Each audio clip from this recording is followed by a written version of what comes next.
ಮಂಜುಳಾ ಗುರುರಾಜ್ ಅವರು ಈ ರೀತಿ ಒಂದು ಸಭಾ ಮಾಡ್ತೇನೆ, ಅಭಿನಂದನೆ ಸಭೆ ಮಾಡ್ಬೇಕಂತ ಆಸೆ ಪಡುವಾಗ ಸಂತೋಷದಿಂದ ಒಪ್ಕೊಂಡಿದ್ರಿ. ಯಾಕಂದ್ರೆ ಅನಂತನಾಗ್ ಅಂದ್ರೆ ನಮ್ಮೆಲ್ಲರಿಗೂ ತುಂಬಾ ಇಷ್ಟ. ಪ್ರತಿಯೊಬ್ಬ ನಿರ್ದೇಶಕರಿಗೂ ಅವರಿಂದ ಕಲಿಯೋದು ಬೇಕಷ್ಟಿದೆ. ಫಸ್ಟ್ ಟೈಮ್ ನಾನು ಶಂಕರ್ ನಾಗ್ ಅವ್ರ ಚಿತ್ರ ಮಾಡಿದ್ದೀನಿ. ಆಮೇಲೆ ಅನಂತನಾಗ್ ಅವ್ರ ಚಿತ್ರ ಕಮಿಟ್ ಆಗಿದ್ದೀನಿ ನಾನು. ಬಲೆ ಚಿತ್ರ ಸಾಂಗ್ ಶೂಟಿಂಗ್ ಟೈಮ್ನಲ್ಲಿ ಶಂಕರ್ ನಾಗ್ ಅವ್ರ ಜೊತೆ ಸ್ವಲ್ಪ ಡಿಸ್ಕಷನ್ ಆಯಿತು ಸ್ಟೆಪ್ಸ್ ವಿಷಯದಲ್ಲಿ. ಜನರಲಾಗಿ ಶಂಕರ್ ನಾಗ್ ಅವರು ಜಾಸ್ತಿ ತೆಲುಗು ಅವ್ರ ಥರ ಡ್ಯಾನ್ಸ್ ಮಾಡಲ್ಲ. ನಾನು ತೆಲುಗುವನಲ್ವಾ, ತುಂಬಾ ಆಸೆ ಪಟ್ಟಿದ್ದೀನಿ. ಅಣ್ಣ ನೀವು ಹಿಂಗೆ ಮಾಡಿದ್ರೆ ಚೆನ್ನಾಗಿರುತ್ತೆ, ಹೆಂಗೆ ಮಾಡಿ ಚೆನ್ನಾಗಿರುತ್ತೆ ಅಂತ.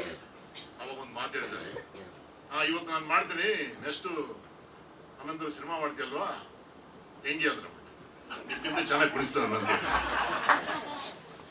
ಗೋಲ್ಮಾಲ್ ರಾಧಾಕೃಷ್ಣದಲ್ಲಿ ಅನಂತನಾಗ್ ಅವರು ಯಾವ ರೀತಿ ಕುಣಿದಾರಂತ ನಿಮ್ಮೆಲ್ಲರಿಗೂ ಗೊತ್ತು. ಅನಂತನಾಗ್ ಅವ್ರಿಗೆ ಇಷ್ಟ ಆಗ್ಬೇಕು ಎದುರು ವ್ಯಕ್ತಿ. ಇಷ್ಟ ಆದ್ರೆ ಅವ್ರು ಏನಾದ್ರೂ ಮಾಡ್ತಾರೆ. ಫಸ್ಟ್ ಸಿನಿಮಾ ಮಾಡೋಕೆ ಮುಂಚೆ ತುಂಬಾ ಭಯ ಎಬ್ಸಿದ್ದಾರೆ. ಅವ್ರು ಹೆಂಗ್ ಕೆಲಸ ಮಾಡಿದ್ಯಾ, ಹಂಗೆ ಹಿಂಗೆ ಏನೇನು ಹೇಳಿದ್ದಾರೆ. ತದ್ವಿರುದ್ಧ ನಾನು ಹಾನೆಸ್ಟ್ ಆಗಿರುವಾಗ, ನಾನು ಪಂಚುವಲ್ ಆಗಿರುವಾಗ ಅನಂತವ್ರು ಯಾಕೆ ಲೈಕ್ ಮಾಡಲ್ಲ? ಒಂದೇ ನಾನು ಅವತ್ತು ಕಲ್ತಿದ್ದೀನಿ, ಅವ್ರನ್ನ ಸುಮ್ಮನೆ ಕೂರಿಸಬಾರ್ದು, ಕಾಯಿಸಬಾರ್ದು. ಕೂರಿಸಿದ್ರು ಕಾಯಿಸಿದ್ರು ಅವನ ಮನೆ ಅಷ್ಟೇ. ಅಷ್ಟು ಇಷ್ಟಪಡ್ತಾರೆ.